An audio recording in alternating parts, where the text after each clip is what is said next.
Il Monticano oggi per i coneglianesi è un luogo dove passeggiare e fare delle piacevoli scampagnate, ma dobbiamo immaginare che come tutti i fiumi con una certa portata nel Medioevo aveva una funzione molto importante, che era quella, tra le altre, di alimentare un'attività importantissima per la società, quella dei mulini.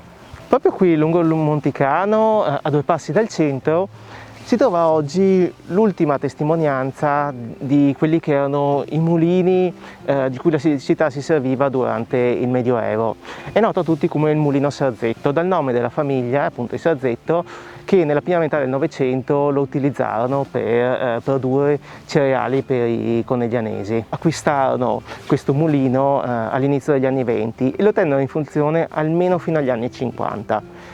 I proprietari precedenti erano una famiglia nobile di Asola, i conti Pellegrini Trieste. Dobbiamo immaginare che dopo la caduta della Repubblica i mulini diventarono tra le possedenze delle famiglie nobili e in seguito furono acquistati appunto dalle famiglie borghesi, della nuova borghesia. Ma questo mulino in realtà ha delle origini ancora più antiche. Verso la fine del Medioevo, infatti, questo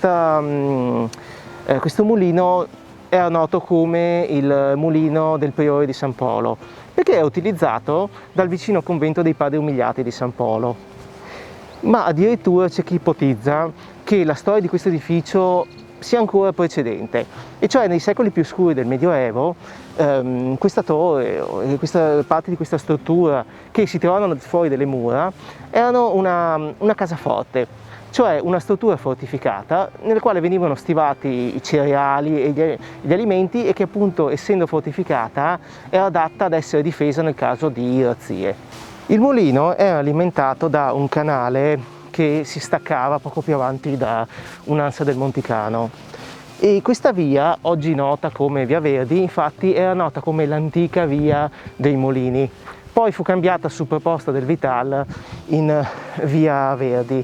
Ancora prima questa via era nota come la via di San Polo, appunto perché conduceva al convento dei Padri Umiliati di San Polo. Il convento dei Padri Umiliati di San Polo sorgeva qui, davanti alla porta della Campana, che un tempo si chiamava appunto Porta di San Polo, dove all'incirca in una zona che era tra questi 2 palazzi, e il Vital all'inizio del Novecento ricordava appunto una targa che commemorava l'esistenza di questo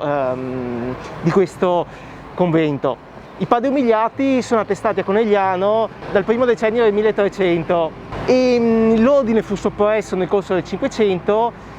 La chiesa e il convento rimasero attivi fino a circa l'800, nei primi decenni dell'800, quando poi furono distrutti.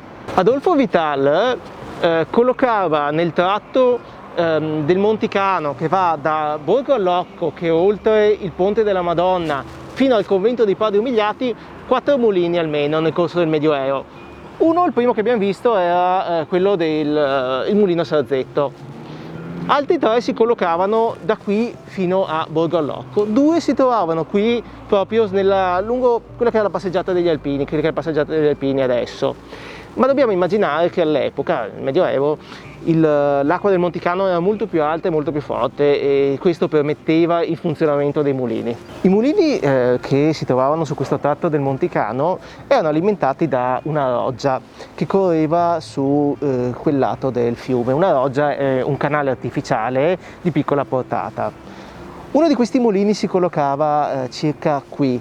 Vital dice che era all'incirca all'altezza del piazzale delle Pecorelle. Il piazzale delle Pecorelle era un grande spiazzo che si trovava nella Conegliano fino all'800, inizio Novecento, e che prendeva all'incirca parte anche di piazza 4 Novembre. L'altro mulino era all'incirca in questa zona, e abbiamo una straordinaria testimonianza che ci racconta proprio com'era. Infatti, nel 1495 il pittore che prende il nome della città, Cima da Conegliano, dipinge la Sant'Elena, dipinto che oggi è alla National Gallery di Washington. In questo dipinto il Cima riprende la città con un approccio molto preciso, quasi facesse una sorta di fotografia ante litteram.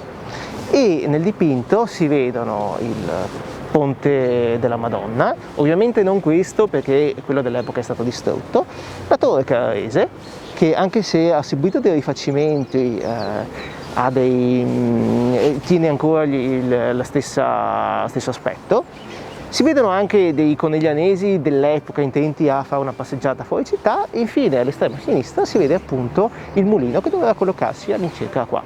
L'ultimo mulino si trovava oltre a questo ponte nella zona di Borgo Allocco, poi Borgo Roma, oggi completamente rifatte, quindi non ci sono grossi elementi per identificare il punto dove si collocava questo mulino.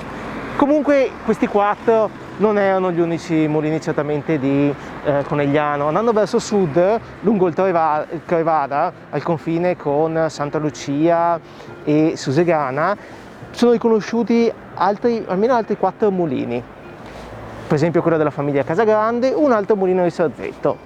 Tutti edifici con una loro storia e legati alle vicende familiari di chi l'aveva posseduto nel corso dei secoli.